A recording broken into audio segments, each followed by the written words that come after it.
Bharat Ethiopia দ্বিপাক্ষিক সম্পর্কে নয়া মাইলফলক। বিশ্বের প্রথম রাষ্ট্রপ্রধান হিসেবে ইথিওপিয়ার সর্বোচ্চ সম্মান the great honour nation of ইথিওপিয়াতে ভূষিত হয়েছেন প্রধানমন্ত্রী নরেন্দ্র মোদী। দুই দেশের সম্পর্ক মজবুত করতে ও বিশ্বনেতা হিসেবে দূরদর্শী নেতৃত্বের জন্য মোদীকে এই স্বীকৃতি দিয়েছেন ইথিওপিয়ার প্রধানমন্ত্রী আবিই আহমেদ আলী। পূর্ব আফ্রিকার দেশ ইথিওপিয়ার সর্বোচ্চ সম্মানে ভূষিত হওয়ার পর উচ্ছ্বসিত প্রধানমন্ত্রী। এক্স হ্যান্ডেলে তিনি লিখেছেন, the great honour nation of Ethiopia সম্মান পেয়ে আমি গর্বিত। এই অনন্য পুরস্কার আমি ভারতের ১৪০ কোটি মানুষকে উৎসর্গ করছি।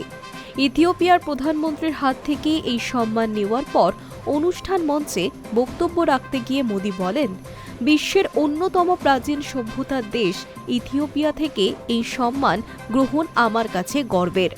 আন্তরিক কৃতজ্ঞতা প্রকাশ করেছেন ইথিওপিয়ার প্রধানমন্ত্রীর উদ্দেশ্যে। প্রধানমন্ত্রীর পাশাপাশি এই সম্মান প্রসঙ্গে বিবৃতি দেওয়া হয়েছে বিদেশ মন্ত্রকের তরফেও।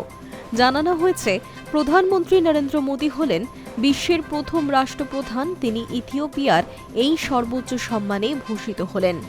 অনুষ্ঠান মঞ্চে সে দেশের প্রধানমন্ত্রীর প্রশংসা করে মোদী বলেন, দেশের ঐক্য, উন্নয়ন এবং সকলকে সঙ্গে নিয়ে এগিয়ে যাওয়ার লক্ষ্যে আবিই আহমেদের নেতৃত্ব এবং উদ্যোগ প্রশংসার দাবি রাখে।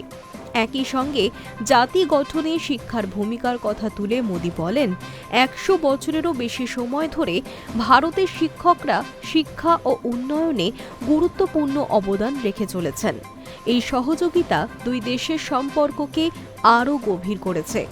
পাশাপাশি ইথিওপিয়ার সরকারের দেওয়া এই সম্মান ভারতের ১৪০ কোটি মানুষকে উৎসর্গ করেছেন নরেন্দ্র মোদী। বিদেশ মন্ত্রকের তরফে জানানো হয়েছে, এই সম্মান দুই দেশের সম্পর্কের এক গুরুত্বপূর্ণ মাইলফলক। একই সঙ্গে এটি গ্লোবাল সাউথের দেশগুলির মধ্যে সহযোগিতা ও ইতিবাচক অংশদারিত্বকে আরও শক্তিশালী করে তোলে। High news network.